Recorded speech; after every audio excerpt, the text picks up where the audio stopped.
കോട്ടയും നീ മാത്രമേ. കീർത്തിക്കും ഞാൻ യേശുപരാ. കർത്തനു തുല്യനായി ആരുമില്ല. കീർത്തിക്കും ഞാൻ യേശുപരാ. കർത്തനു തുല്യനായി ആരുമില്ല. മഹിമയിൻ പ്രഭുതാൻ മഹത്വത്തിൻ യോഗ്യൻ. മാനവും പുകഴ്ചയും യേശുവിന്. മഹിമയിൻ പ്രഭുതാൻ മഹത്വത്തിൻ യോഗ്യൻ.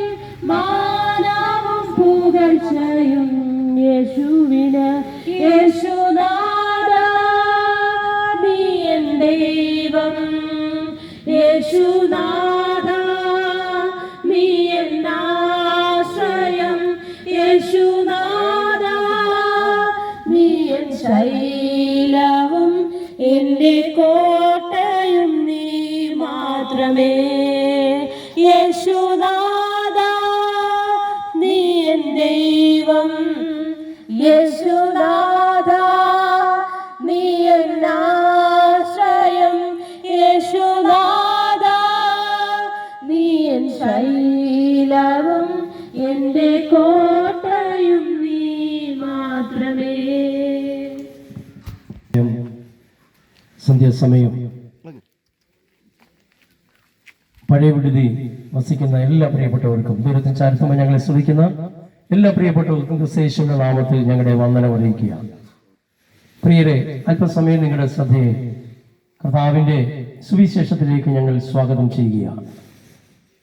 നൂറ്റാണ്ടുകൾക്ക് മുൻപ്, യേശു ക്രിസ്തു ജനിക്കുന്നതിന് മുൻപ്, യേശു ക്രിസ്തുവിനെ കുറിച്ചുള്ള പ്രവചന പുസ്തകമാകുന്ന യേശയ്യാ പ്രവാചകന്റെ പുസ്തകത്തിൽ യേശുവിനെ കുറിച്ച് പറയുന്ന ചില വാക്കുകൾ നമുക്കവിടെ കാണാൻ കഴിയുന്നുണ്ട്.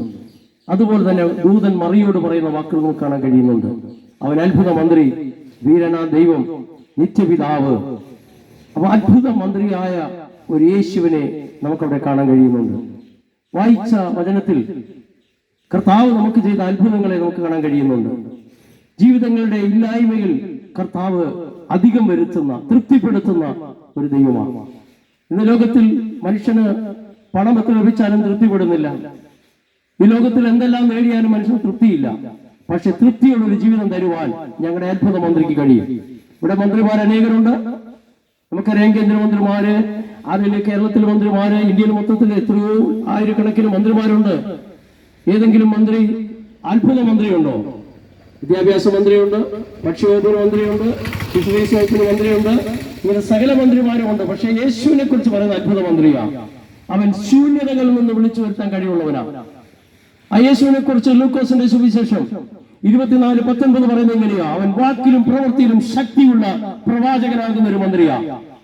പ്രിയമുള്ളവരെ, വാക്കിലും പ്രവൃത്തിയിലും ശക്തിയുള്ള ഒരു അത്ഭുത മന്ത്രിയാണ് ഞങ്ങൾ ഇന്നിവിടെ സുവിശേഷീകരിക്കുന്നത്. ഈ ശബ്ദം കേൾക്കുന്ന നിങ്ങളുടെ ജീവിതത്തിൽ ഏത് പ്രതിസന്ധിയാലും യേശുവിന്റെ ഒരു വാക്കിൽ നിങ്ങളുടെ ജീവിതത്തിൽ അത്ഭുതം നടക്കുവാനിടയായി തീരും.